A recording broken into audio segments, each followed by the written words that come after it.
It is the nature of the wise to resist pleasures.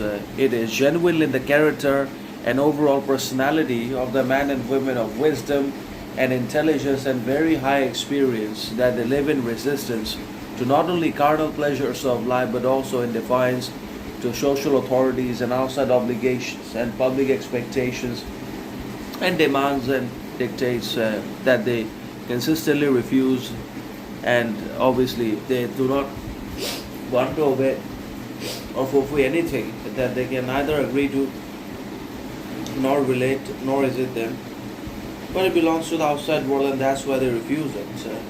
But obviously that is something only few men and women can realize, as most believe that if they entertain pleasure, if they can find happiness in pleasure, then they have everything.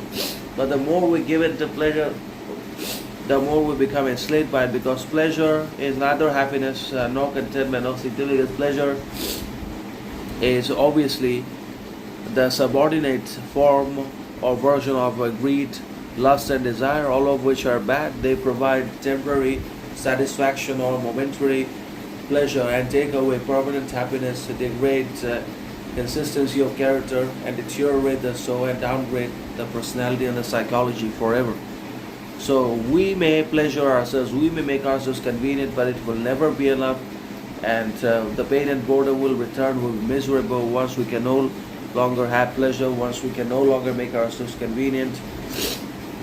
By buying the desires, we will be miserable anyways in one way or another. So definitely we have to be as strong and authentic and resistant to pleasures as possible as we can be, and then learn to live with the full expression of our character with our authentic self-distinction, or we are done right.